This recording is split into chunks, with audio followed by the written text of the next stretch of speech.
Hello everyone. Today I'm going to design a patch antenna with different feeding mechanism than the tutorial one. It will be through slot. So we will have slot on the ground layer and microstrip or transmission line on the other side. And then we will do like the design in a systematic way where I will show different way on how to design it. Yeah, and then always here in these videos, I'm always assuming that you don't have any experience in CST or something, and that's why always it will be some section with creating the model, structure, and so on. And then you can skip the video to the second section of doing the actual design or something. So at the beginning, we'll just do the setup of this solver. So we can start, like I like to use the frequency domain. We can actually use the time domain, but now I'm doing like this. And I'm checking the units. Okay, millimeter, gigahertz, nanosecond. Okay, and I'm checking from simulation menu the frequency range. I'm planning to design around 10 gig, right? So I will do it from 5 to 15, such that will be the center frequency, the frequency which I am working with. Okay, boundaries is this everything is openness and that space because I'm going to simulate an antenna. Okay, so if you watched the other video, which I will give you the link of this video, or hopefully I will try to make it to pop out on the screen or something. So I start by creating the model.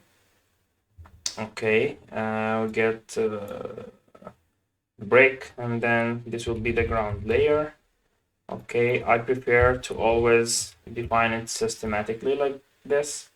So LGY, so this is the ground, this is the ground layer. It will be the length of it is LGX, and then minus LGY over 2, LGY over 2, and this is the elevation, a ground, and the thickness is TG or thickness. I will choose like PZ. Okay, and then I'll put just now numbers, and then later I will put the actual numbers in the second section when I say how we will design. Okay, so I'll do like this, and I prefer to do like this, half of millimeter, and so on. Okay, this is a bit wrong. I mean, like the thickness I want it to be very thin. Okay, here in this description, you can actually, especially if you have big structure, here you can just remind yourself. For example, I prefer that I can write here ground and then LX, for example, so that when you sort it by the name, you can see the specific parameters, which is referring to the specific object, you know, not to be everything like shuffled, and then you cannot really track your stuff. So you can just for now even write like this, ground, ground, ground, like this is the parameter which is connected to the ground. Okay, like this, to just remind yourself. Okay, so and then I will do the substrate. It will be another break. Okay, and I will say substrate. Okay, it will be the same size of the ground plane, right? So this will be like this. LGY over 2, LGY over 2, and then start E substrate to E substrate plus H substrate, right? So the material, I can just make now new material, and I can call it substrate, and you can make it epsilon substrate, right? And then I like to make some transparency just to see through it, and just for the preference, I do different color. So we can add generally losses or something, but here can just assign value of maybe 4.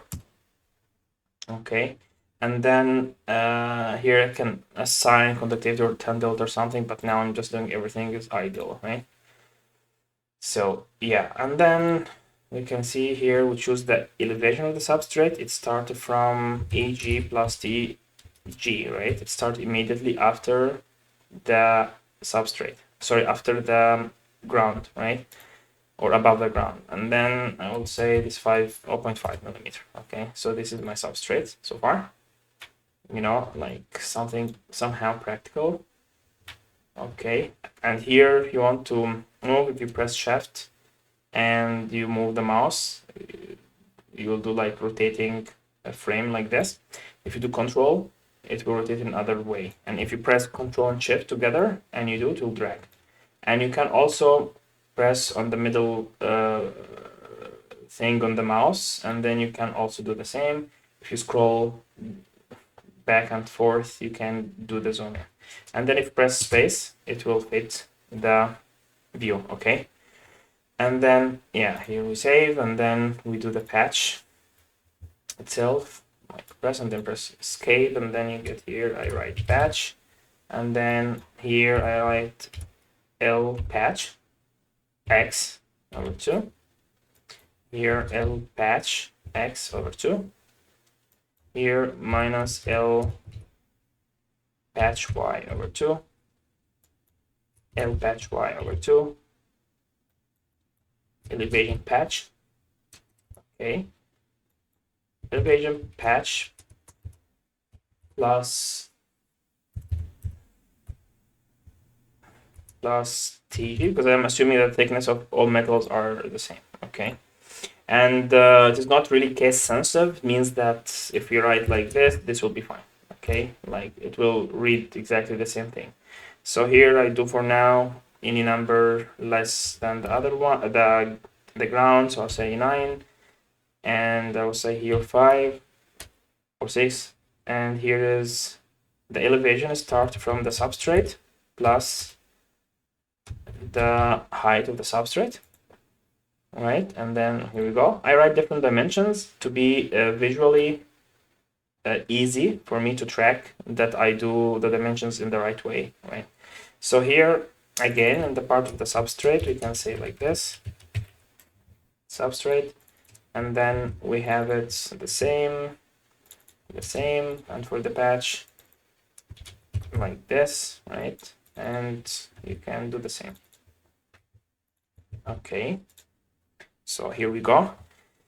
And so now here in the navigation tree, we have in the component, we have substrate, patch itself, like the patch, the ground layer, and the substrate. Okay, and then here, what are the dimensions? Yeah, okay, 9, just do something big to be comfortable for your eyes to see. You know, this was just annoying for me. Okay, so now I will draw the slot, or I will create the slot, right? So I'm planning in advance to have my, okay, I will explain later, but for now I assume this edge is the feeding, so I'll make the slot transverse in here, like to be here, okay, but on the ground layer. So I will do like this. We'll create the slot in the way that we write slot, right? Oh, sorry. And then I will assume to make it generic and modular, that or very parameterized, you can say X like center slot minus L slot X over 2, and then at the center of slot plus L S X over 2, L slot X over 2. I do like this, so later if you want to change the slot, if you can just change the center of the slot, and then you shift everything. So I relate everything to itself in a certain way. So here I would say Y slot, like the Y axis of the center of the slot, minus L S Y over 2. So the same like YS plus LSY over 2. Some people, they like to write, for example, L slot and the width, they call it W or something, or S. So this is in advance if you are sure that you will fix it this way, but I like to leave it generic, and then I can change it from along the x-axis to be along the y-axis or whatever. Okay, here we go. Like here, this elevation of the slot will be exactly like the ground, right? And then a ground plus TG, right? And then whatever is the material, I will press OK, right? X slot for now will be in the center. And dimension, I like something less than the patch, so I will say 0.8 multiplied by L patch X. And the widths can be, because I want, here's the, sorry, the center, it is like still 0. And LSY, I'll say very small slot or something, so it will be 0.1 of the width of the slot, right? So LSX. This is just for now, I will change it later. Okay. And for your also knowledge, if you want to hide something, you go the patch here like this, and then you write hide. Okay, so now you can see here, you can do the same with the substrate, but I leave it just transparent, okay? So here we have the slot on the ground plane. I press control and move like this, okay? So how we do ground. Of course, we have to subtract, right? So we do ground plane and press on minus, or you come here and say minus, or you can press on minus. So I'll say ground plane minus, and then I'll choose the object which I want to subtract, slot, and then press enter. We created the slot, right? So this is cool for now. Yeah, so, and yeah, if I do press 1, it changes the views, like here I press 1 and then press 2, it does not do 3, does like this, 4 does like this, 5, so change the angles or the orientation, but whatever, like, and then yeah, 1, it just when you press 1, it snap to the closest view. So if I do 1 like here, it make like this, and if I am here, I do 1, it get me like this. If I do here, if I get 1, it goes this way. If I go this, if I do 1, it aligned, right? And the other number from 2 to anything, it gives you different like fixed views. Okay, so the view here, I like to hide the grid. Okay, okay, so for the feeding, we need another substrate here on the bottom, and we need to have a transmission line that we are planning to feed, right? So, okay, so here there's no innovation in here, so I'll do substrate, and of course I can do different material, but I will, for simplicity, I will do the same. Okay, so I will say substrate, substrate feeding, for example, and L ground X over 2, LGX over 2, minus LGY over 2, LGY over 2. For this elevation or something, we can do similar things. So either we can go in the z direction to the negative values or whatever. I mean, so for example, you can do like this. You can say, I will write it for now, like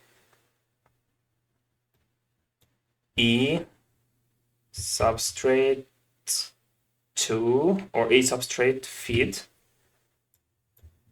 and plus E substrate feed plus H substrate feed, right? So when you do like this, I will do for now any number like 0, for example, and any H like 0.3, for example. Okay, and then press OK. Okay, substrate feed. I just am not sure about the material. What did I choose? It was PEC. So it's nice that we can come here and substrate feed, and then we press change material. We can choose the same material of the substrate for now. Okay, and then we'll come here in the substrate feeding in the height. So I will say I want it to be E ground minus H sub feed, and here we go. Press F7, it modify, and then we come here, we'll press 1, here we go. Okay, so you can also, by the way, if you come at the dimension, and you press here, double click, it shows you the number, and you can do again, you double click here on the edge, it gives you the number, so we are sure about the dimensions which we want, and then you come here in the dimension and you can hide all. Okay, so here we go, and remaining the feeding structure from here, right, which will be transmission line. So I will draw or create transmission line fed from here, and then it goes across this slot. So what I prefer to do is that like this, when I do the structure, I press here and then press escape, and then because it gives you the chance to draw, but I like to make it parameterized. Okay, so yeah, I will say feed, for example. Okay, I will center everything around the slot. I will refer everything to the slot, right? So XS, and XS is here, so it will be,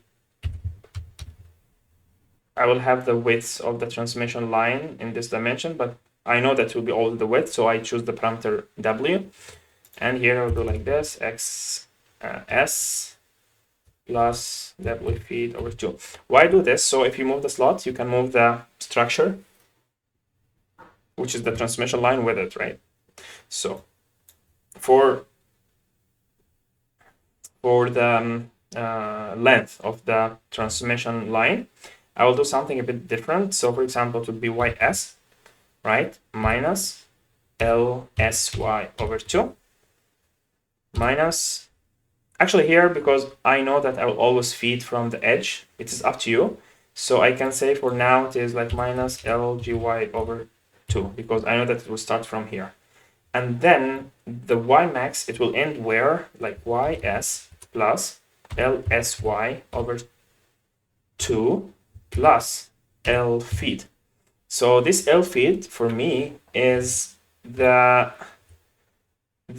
height or the length of the transmission line right after the slot, right? So this will make it easier for us in the design process, right? So for now, I will do like this, okay? And then where it should be in the bottom layer. So I will say like this, EG feed, like ground, sorry, like E feed, like the elevation of the feed, and E feed plus TG, because it will be the same thickness. I will do like this. I'm not sure yet about this. It will be in the design process. So I will choose 0.3. L feed for now, I'll choose it 1. And this elevation I'm using now, okay, E is ground, sorry, like E sub, which parameter I choose, like, I'm not sure, E sub 1, maybe, I don't remember. Okay, or E sub feed, right? Yeah, E sub feed. So let's see what we got. Makes sense? No, it is a bit larger from there, so it should be from the E feed, it'll be E sub minus the thickness itself of the transmission line or the metal minus TG. And then if you press 7, here we go. So now if everything is parameterized, we have the transmission line going there. It crosses our slot by this thing. And these dimensions are just for creating the structure. And we'll discuss now what we should do to design, and I will do some theory thing about how we choose the location, what's the mechanism of the coupling or whatever. Well, just quick thoughts about the patch antenna in general, or even if I want to feed it with a slot, right, with the aperture feeding, right? So yeah, so generally we have the ground layer. So by drawing, I'm sorry. Okay. And here is the patch. Okay. And in the ground plane, we have slot. And in the feeding layer, we have something like whatever. The feeding mechanism itself of the transmission line, and here we go.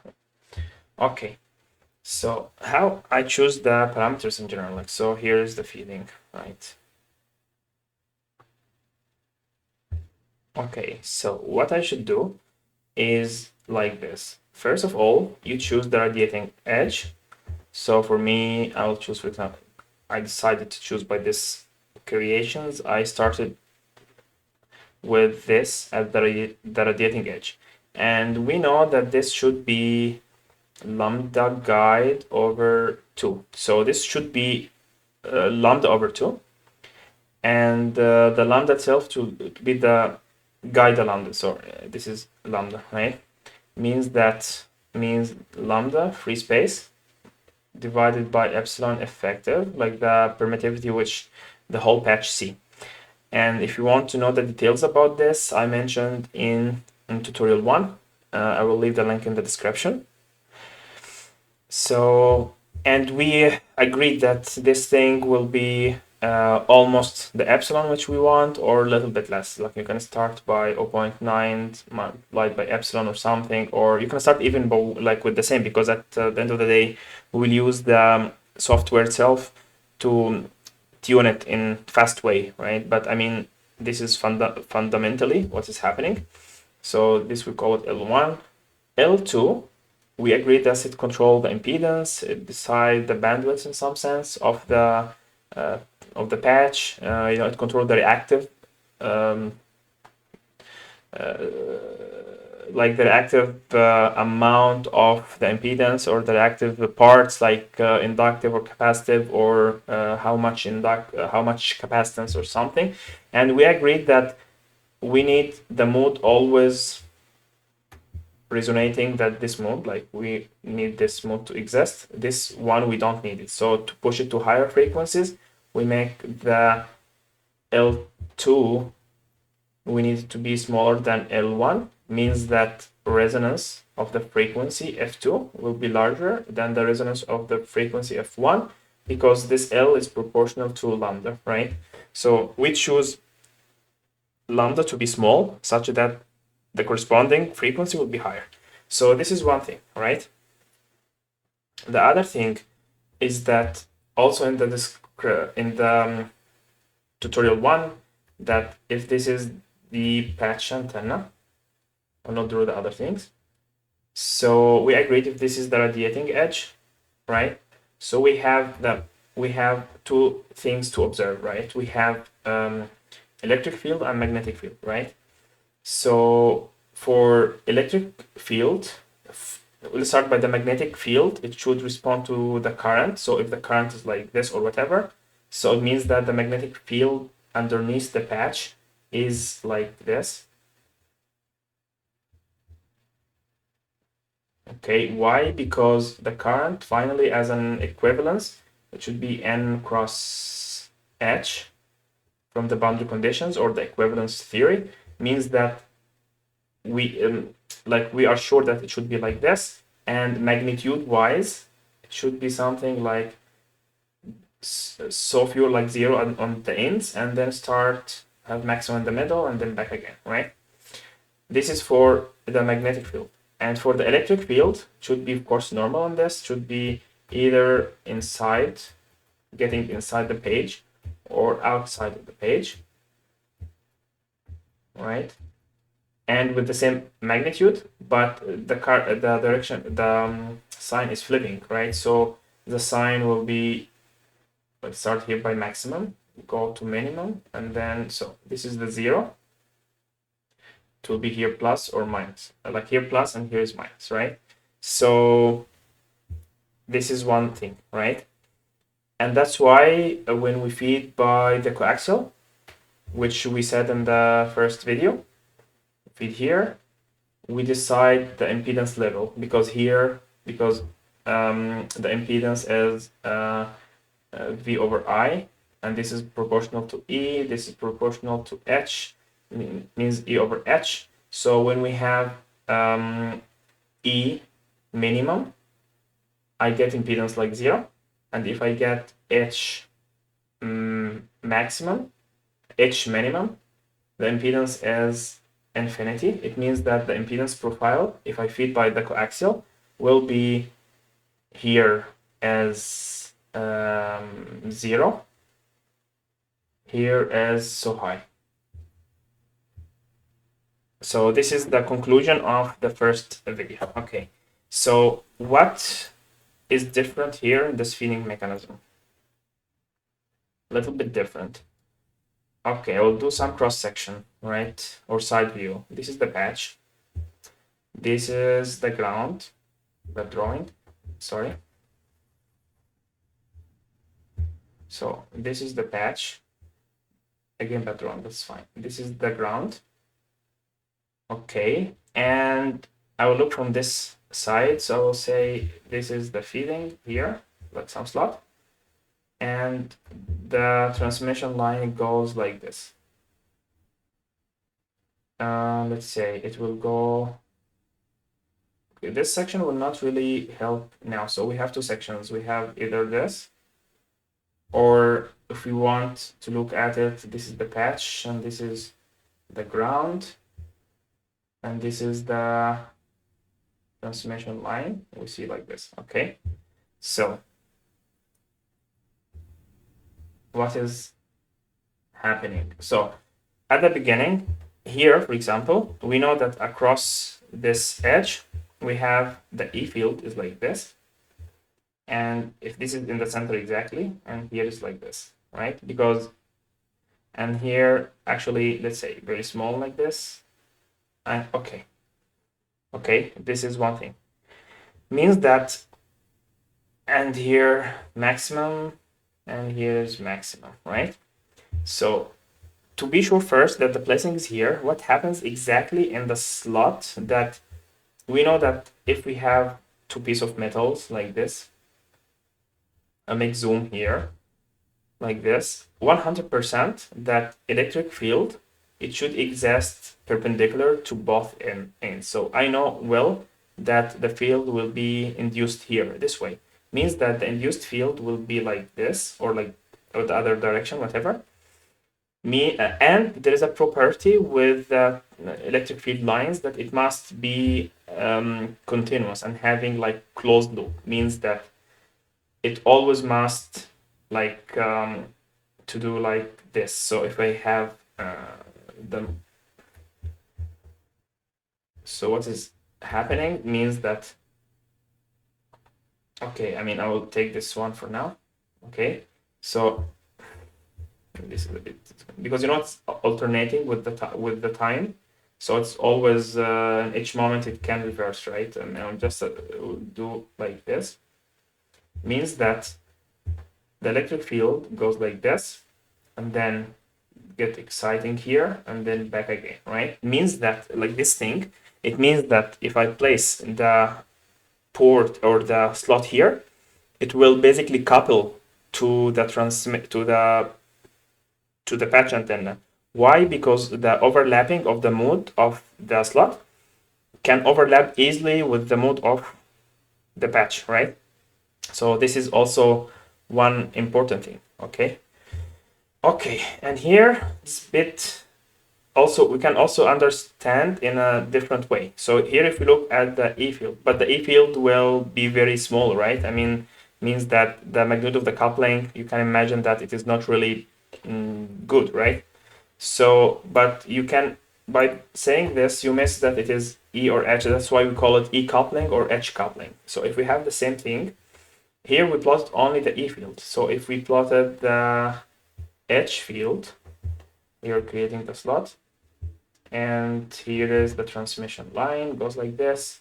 So what is happening here? The magnetic field of underneath the patch, it is, let's say, under getting out of the page, right? Okay, and this transmission line, the field, like this is the transmission line, the field is rotating like this, right? Means that here it It is either like it can be, I'll take this rotation, can be getting from one side and getting out from another side, right? Or like we do it like this, right? Going inside and getting outside from here. It means that there is already coupling between also this, right? But with very big amount, which means that like the fields will be in the same directions, and the magnitude here is high, magnitude here is high, means the highest point of the coupling will be here.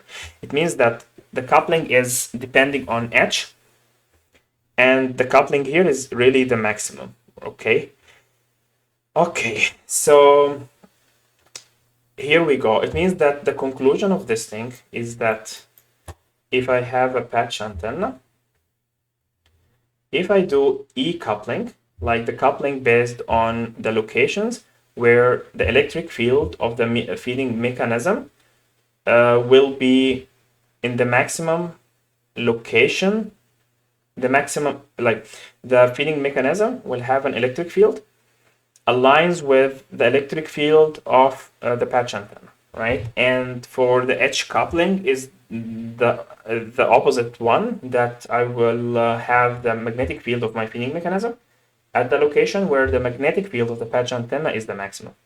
So if I want to feed by electric coupling or E feeding, means that here is the highest, right? And if I want to do with H coupling, so in the middle is the best thing, right? Okay, so here we go. Okay, and the last thing is the slot itself. Like for example, if the slot on here, the modes existing will be having, if it is resonating, I mean like if it is resonating, it will do like this. And in our design, we want the slot to be not really resonating, so make it a bit smaller. Okay, so such that we make it like we make it a bit less just to do the coupling without resonating and radiating back or something, right? And then by this way, if it is not really resonating, we can see that the direction of the field still like will do, it will be like this with higher here, a bit less here, but anyway, like it will be something like this. And of course, if it is resonating, will be different. And by the way, you will always see that it still always will be 0 on the edges, because in the edges, the boundary conditions, this must be like normal or something like this, but it will not do this because we always assume that this width or spacing is very small, and that's why we always have this thing. Okay, this is what we have so far. Okay, and yeah, so this is how we design it. This is how the feeding mechanism work of the patch antenna. So what will be the design method which I will do, right? So I will do something like this again. If we have the patch like this and we have the ground with the slot and we have the feeding. Okay, so I will place the waveguide port here, waveguide port, and I will de-embed until this point, like this or this, no difference. Like for now, because I will assume that always the slot is small, but anyway, the half is okay. Meaning that I will do the transmission line here, and then I will see here the impedance, which is for looking from here. So when I do the de-embedding, I will show you how to do it in CST. When I do the de-embedding, it means that I'm looking only on the impedance of this thing. So this impedance will be what, for example? So this impedance will be Z of the antenna plus Z of the transmission line, right? I mean, if I look at the Z11 the parameter, right? It will be some impedance plus some section, right? So it does not have to be exactly like this, but it means that I see something like this, plus here is another thing like the transmission line, right? We know well that the transmission line is reactive. It is basically cap, okay? It is, if there's an open circuit, and of course it is small, it is a cap. And if I want to have it inducting, I will just place via or something between these two layers, mean that it is short circuit transmission line, so it is L. So here I have the ability to have, if I have the antenna like resonator like this, LC, I have the ability to match it with L or C based on the height. So I have the height, which is can choose for me the inductance or the capacitance, and I have the option to make it shorten to the ground. So I have an inductance. If it is open, I have a cap. So in my design way, I will look at the Z11. So this Z11 will be real plus imaginary. A antenna plus GX imaginary antenna as well, right? This R is the radiation or radiating resistance. It means that I will see something like in the Z, I will see something like real like this because of the resonance. And I will see this crossing of impedance or whatever it is, like based on if it is, like the model it is in shunt or in series or something, we will see from the simulations. And I have the real part. So I will adjust the real part. I will look for the point to adjust the real part to be equal to our source or our generator or whatever, like the source, which is the 50 ohms. I will adjust this to be 50 ohm. And then I will be left with some reactance, whatever, because everything is not so ideal. So it will not be like this. So once I have the reactance, I will see if it is inductance or capacitance, and I will do here the opposite. It means that, for example, I will look here, I got our antenna like 50 plus 50jx, for example, sorry, like 50j. It means that I will adjust this thing to be minus 50j to cancel it, and then I will have resonance. This I will show it. Yeah, and yeah, so let's go to the simulator and see how we can do this. Okay, guys, first I start by the width of the transmission line to be 0.6, and this you can get it from any online calculator, and also you can see it from the 2D solver. Okay, but I will show in a moment.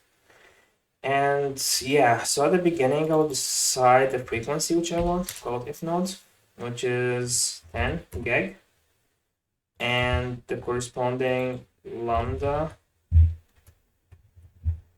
node, which is like in the free space, it is basically 300 over f node, just after you do some calculations.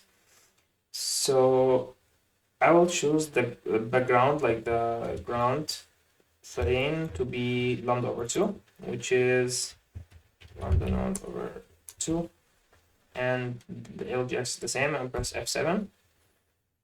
So this is the grounds which I have for now, right? And as you see, everything scaled automatically, because everything is parameterized, right? So yeah, and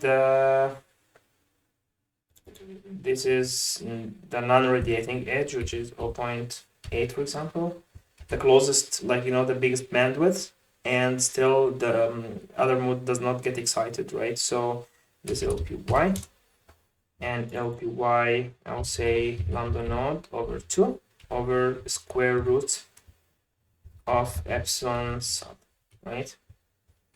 Means that almost lambda guided over 2, okay? So this is how it looks like. And the width of the patch of the slot, I will leave it as it is. I will add another video later for analysis to understand more. So I will even explain the limitations of the coaxial feeding and also this and the differences and so on. But now I just say automatically or in systematic way how we design it, right? So yeah, I mean in the ground layer here, and here is I press control and I move this way. Okay, so here is the thing. The patch I can make it a little bit smaller, like just visually to be like very small patch or some sorry, like the slot to be small or something, but to not change. Okay, I mean it will not change the design method, but it can change the result in terms of the bandwidth or something like this, but it's okay, no big deal. So here first I will define the port. For me, for the design, I choose the waveguide port, so I will press first F to select the phase. I will select the transmission line or the microstrip, right? And then I come here from simulation, I get waveguide port. Press escape. Okay, so sorry. Waveguide port. Yeah, you can just press on waveguide port and then it pop out this menu, right? So it shows you here what is happening is that it shows the dimension in X and Z, like the normal to the face you select, right after the dimensions here. So for example, it means here what is the dimension on the left. So if I say, for example, you know, like 3 by W feet or 2 by W feet, right? Means that twice. Okay, and 2 by W feet. The sign is existing here, so here you just write the magnitude of the distance or the length which you want, because the sign is here already reserved or preserved, I mean. And then, and the Z minus here, I will say 4 multiplied by H sub feed. I just preview to see, yeah. And here it will be H sub feed plus TG. What I mean, like this is from here to here is H sub feed, and here is the okay, so I define it in this way and press. Oh, actually, yeah, and for the embedding for now, if you move it like this, I can put LD embed. The embedding, I will say for now it is 1. As you see, if you put this number in plus, it goes this way, right? So I can say minus. It means that it will de-embed the impedance until this place. So for example, if I do this de-embedding here like this, and then it means that I will do the calculations from here, and then I will de-embed this part. So it is like I placed the port here. So why it is useful? Because if you want to place this thing, so if you want, you know, because in the excitations it happens some, you know, like extra couplings or the parasitics or something, and that's why usually you extend wherever you want to excite to the end, where here is the environment is very clean, only the mode of the transmission line is propagating, and then you de-embed until here. So for now, I just leave it generic like this, and then I press OK. OK. And press OK. OK. This is another port. Seems like I did by mistake, but let's see the ports here. We have only one. OK. So here we go in this length. What I will do, I will say, okay, I want to be exactly in the middle or right before the slot. So I will say, I know that this distance is L G Y over 2, right? L G Y over 2. But to be generic, I have to put the from here to exactly here, right? And then I can press, it is minus X minus YS or plus YS, I will see.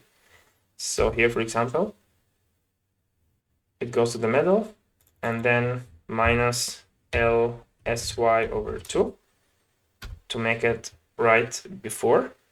And then I'll just do a test if I change this to be 1. So I'm expecting it to go in the Y direction here. So if it goes like this, yeah, here I do in the opposite way. So just as a quick check, I will do like this because I consider the sign itself of the shift. It means that if it's shifted far, the length will be higher. If it's shifted in minus, the length will be okay. So if I do like this, and then if I do in the YS minus 2, should everything be consistent? Okay, so now I'm sure that everything's tied together. So we'll say here 2, 0. Okay, that's cool. Okay, and just for, yeah, okay. So this is one thing. Okay, and this is initially the simulation we want to do. And then, yeah, just for now, I will, at this height, we will explain just a little bit after the simulation is done. So for now, we can run the simulation and see what will happen if we get any warnings or something or any errors. Okay, when the simulation is done, we'll back and see what's going on. Okay, when the simulation is done, we check the result. Here, you can look quickly at S11. So we see here something, okay, like not on the 10 gig which we want, but something. And I explained before this because we are using epsilon, the highest value. So usually things will shift to low frequency, but the more accurate you use the epsilon, it's fine. But anyway, because at any case we will scale, so this is fine. And then first check the port impedance. The port impedance here is 45. You can actually check it from the reference impedance as well. It's 45 or 46, so it needs a little bit tuning, right? Means that I need it to be a bit smaller. Okay, we'll do it in the second iteration, but it is not far anyway. So yeah, and we look at the Z part. So in the Z part, we have real part of the impedance. It's very high, right? And it's not a 50 ohm. And the imaginary part here's flipping, but something like capacitance more. And so where is the matching happening? So the matching is here at this frequency. And this you get it from the markers here. Okay, so at almost 8 gig. And this is equivalent to reactive part like 0. Imaginary part, imaginary part is 0, and real part is really like almost 50, right? So this is matching, right? But this is not what I want to do. I mean, this is the role of the reactive part. So here we can explain. So what we have here is that we have this impedance and also that width, right? So we can see, for example, just for explaining, that if we make with different widths, we can see that this frequency shifts of the resonance because we match in different points, right? Or we can match, it depends on which point. Actually, like it will change like both, like matching level and the place or something like this, right? But we need to do something a bit different. That first, to make it systematic, we need to make this first around the 50 ohm, or not even around the 50 ohm. It can be something a bit higher. Okay, and I will actually explain a little bit on the board what I will do, but I should lower this down and shifted this up, right? So how I do this, we know that tuning the length will shift frequency, and tuning the width and location of the feeding will change the dip itself. So what we'll do now, how we will change the frequency. So this is what I did before. So I want this to be at 10 gig. So I now have this at 7.9, and or actually we can look at here. The resonance happening at 8, and I want it to be at 10, right? Or around 10. So I want to shift by this ratio, right? So I know that to shift to high frequency, the widths will be smaller. So what I will do, I will come here and LYP or LPY. I will multiply by, I want it to be smaller with the same ratio, 10 over 8 over 10 to shift a little higher.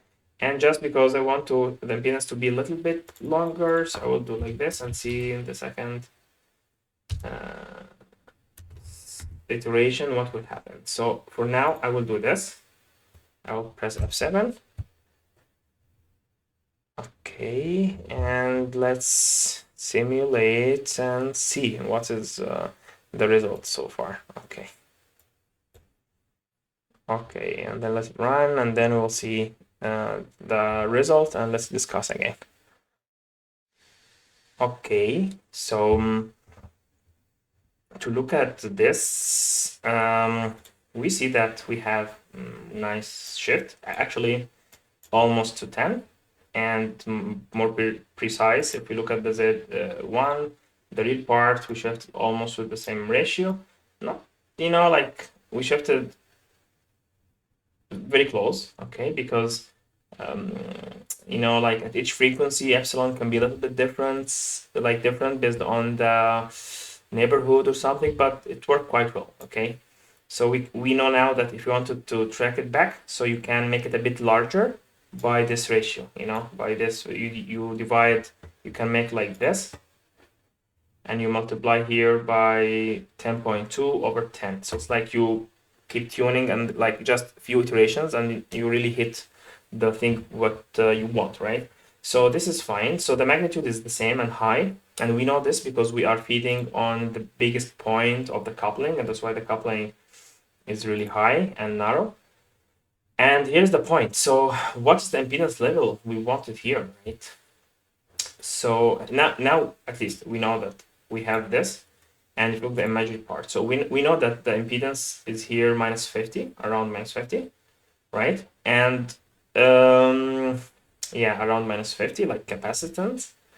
So we need to add inductance, right? Either long Levit transmission line or short circuited. For now, I can do the long one. It's fine, okay? So yeah, and we'll see now actually how we tune, or actually you can tune it like dummy like this until you get the best matching or something. So here we will see, okay, because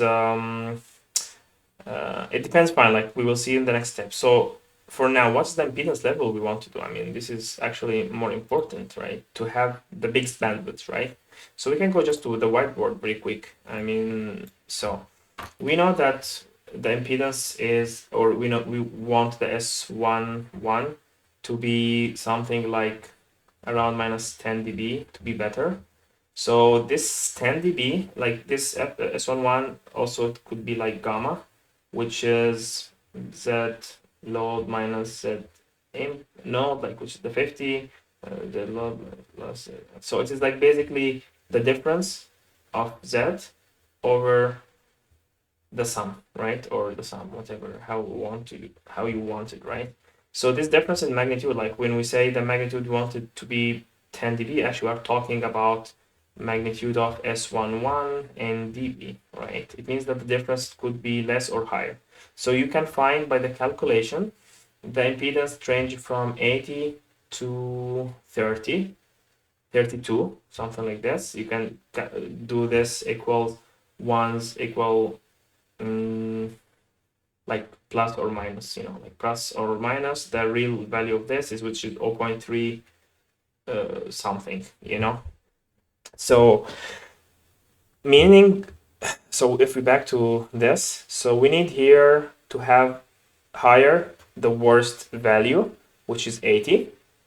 So if we make this level here like 80, this will get us the best matching, and we will also tune the capacitance or the stub, which is beyond the which goes here. So at first we need to tune here the location until we hit the impedance level that we want, and then the last step will be how to do this. So just to do these iterations to this parametric sweep, actually you go from home, parametric sweep, and you do new sequence, new parameter, you go to L feeding. Okay. No, not L feeding, this YS. Actually, before this, you can do, I prefer to do something. So when I do YS, I define another parameters called SF, like S for feeding, like S, which is related to the feeding, or S or whatever. This S is like unitless or dimensionless, and then the tuning, I will make it as the location of the slot YS. I will make it like SF multiplied by LPY over 2, meaning that, or actually we can make it with LPY or whatever. It means that I'll make it percentage of this thing. So meaning that if I say 0, I will have no offset. And then if I have 0.1, it means that 0.1 of this distance and so on. So between 0 to 1, so 1, it will bring me here. 0 to bring me here, right? So I have to tune between 0, for example, to 0.9. So I go to the last thing, or 0.85 or something, whatever. So I will say parametric sweep. Here, press F7 first to update the structure. Okay, and then I go to the home, parametric sweep. I press new sequence, so now new parameter. I go to SF.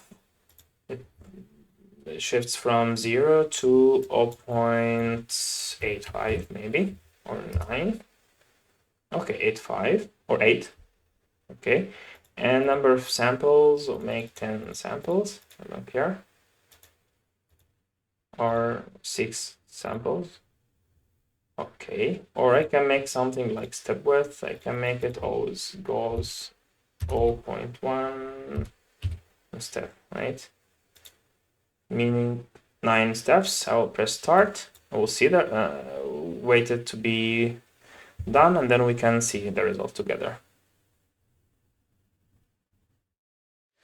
Okay, after simulation is done, we can look at the matching. We see different, or actually frequency shift, and we look at Z11.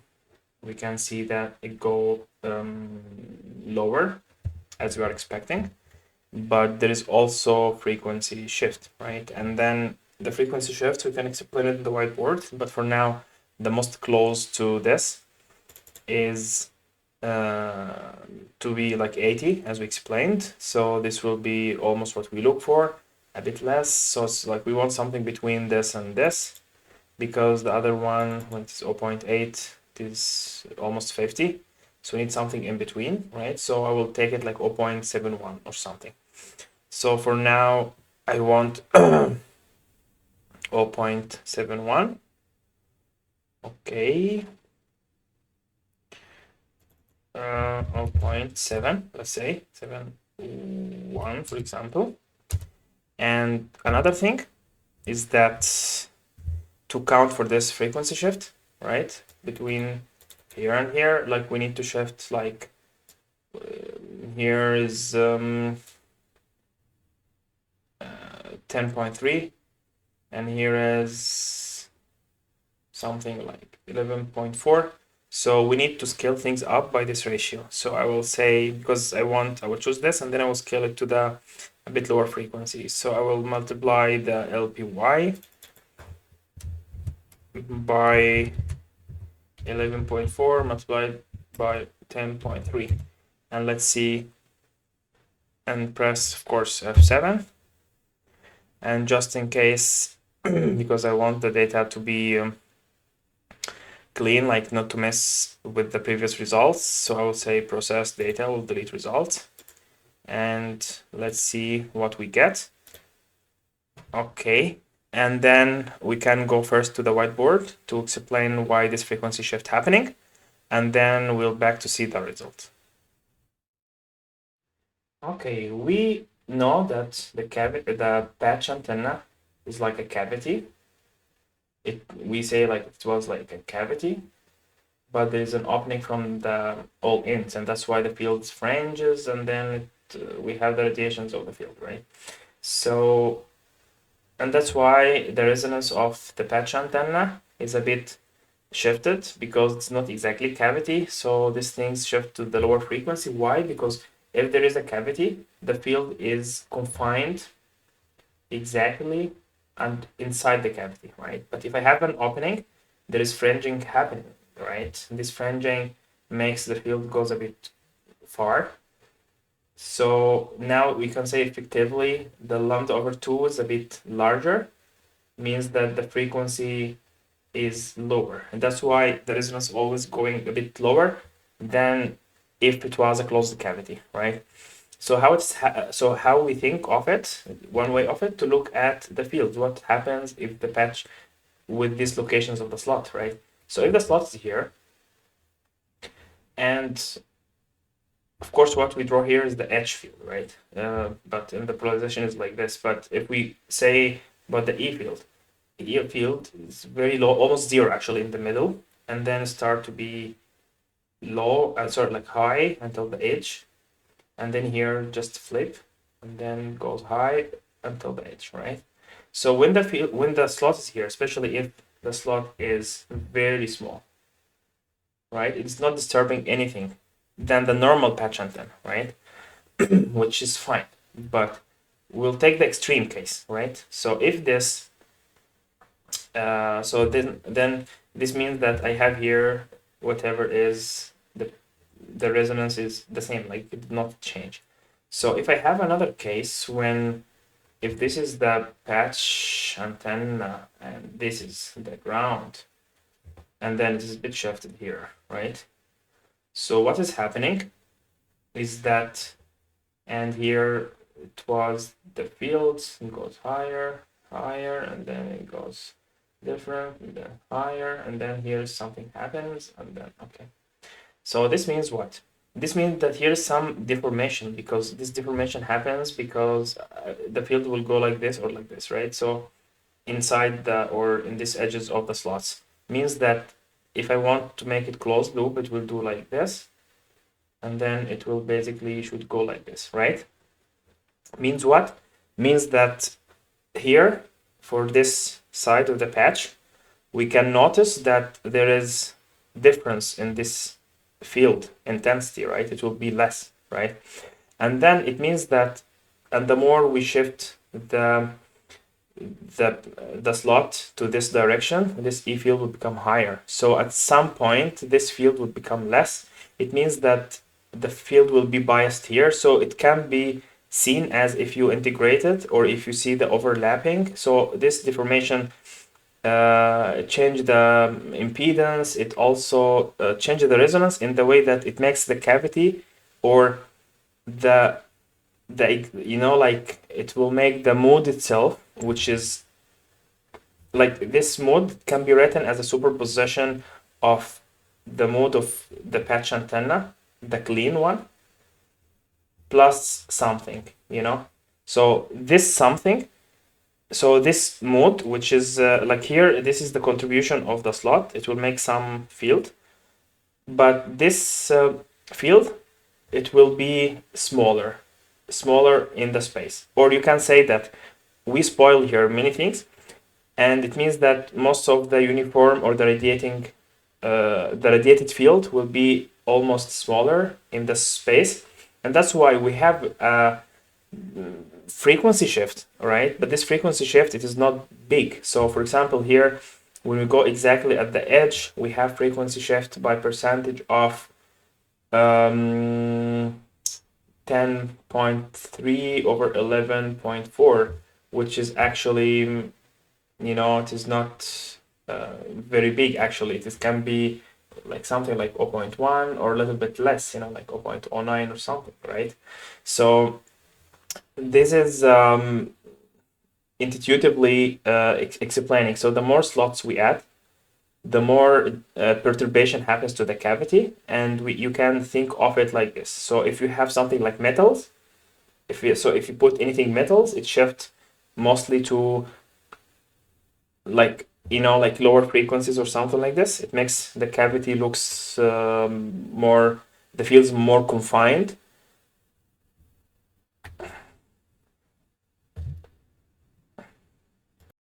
Oh, okay, guys. Simulation is done. So as we can see from the S parameters, we shifted to 10 gig, and the impedance here around 70 or something, and the imaginary part very low. And just to see to investigate what's happening. So for the 10, let's say 1 minute. Okay, I just check. Oh, sorry. I'll check the 10 dB. It corresponds to what? Okay. And let's see the parameter and the read part. Okay, as we can see, the 10 dB, it is almost around the 50 ohm from here. And here is the value for the minus 14, right? So like we get the maximum bandwidth for the 50 ohm, so it is like so in the Z parameter I try to make the distance between the 50 ohm higher, such that and the imaginary part of course must be low, and this will basically tell me the impedance bandwidth. Okay, and here I will just explain a little bit why we are seeing this observation that things are getting higher, or I tune this also with changing the stub length. But for now, like, we are done with this, so I will do some explanation. Actually, I can do it very quick. That there's the model which I claimed at the beginning. I did not draw it here, but okay. So at the beginning, I said something. It's not accurate, but it has some truth. So I said if there is antenna, and then actually, like, yeah, if the antenna is like this, and here is the slot, and here is the feeding, and then I define the port in this place, and then I de-embed it here, and then I look at the impedance in here, and it is equal plus like real plus imaginary. So I cancel the imaginary by this, and the real I will adjust it by the location of the slot and so on. So this thing is true, is like exactly true if I have the circuit model of the antennas like this, and then here I have the stuff, right? But essentially, like in this node, we have something like shunt connection. It is not even exactly like shunt connection, but if it is shunt connection, the story changes. For example, if I have here the resonance of the antenna, which is not like this, okay? And then, because here it is modeled as a transformer and this transformer is basically coupled with the antenna, and this transformer shunt with this.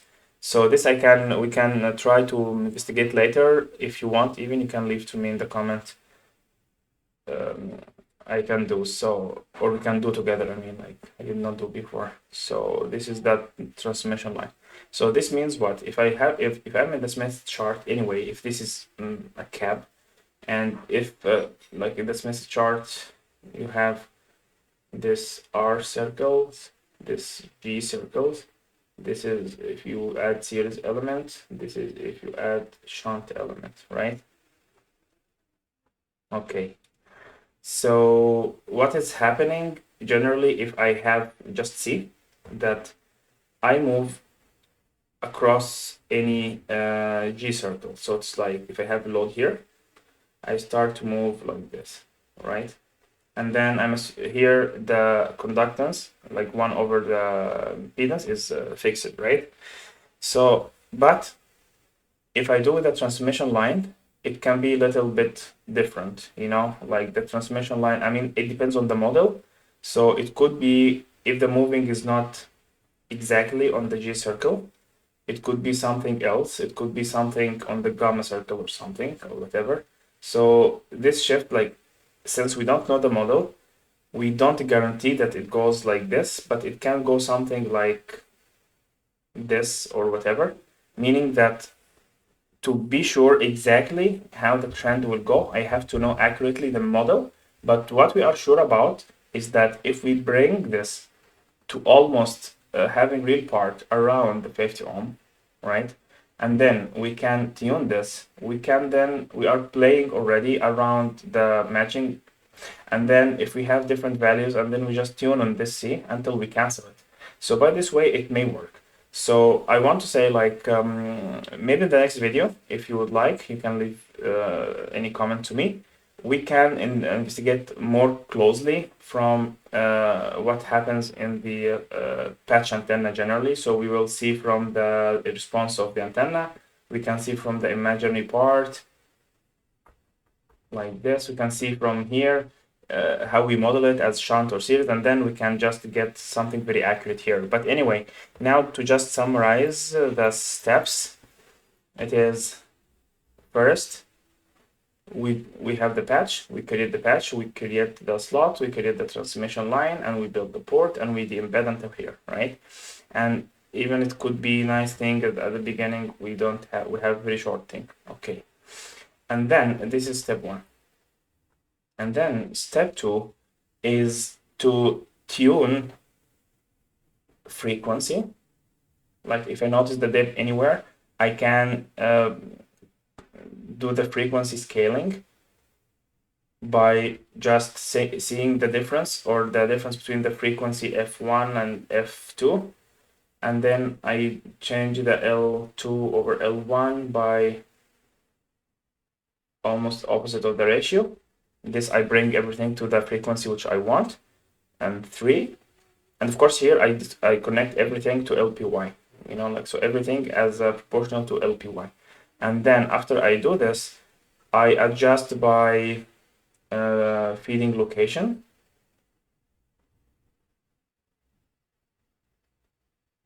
meaning that I choose the impedance level.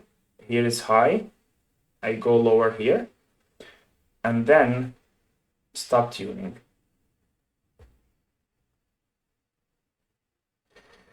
Yeah, and then here we go. And then you can always choose which level you want in terms of the matching. You are sure about what maximum bandwidth you can get by seeing just the width of the the Z11, the real part, I mean. Yeah, so in the next video, I think I will try to compare between the slot and the patch antenna, which we did before. And like I would compare with the slot feeding antenna and coaxial feeding. And also I will do some investigations on how to really choose this stub analytically, or something that maybe it will speed up the process and so on. And you can actually try to do the scaling of the antenna as well following the second video, and then let me know if it works or not. Thank you for watching.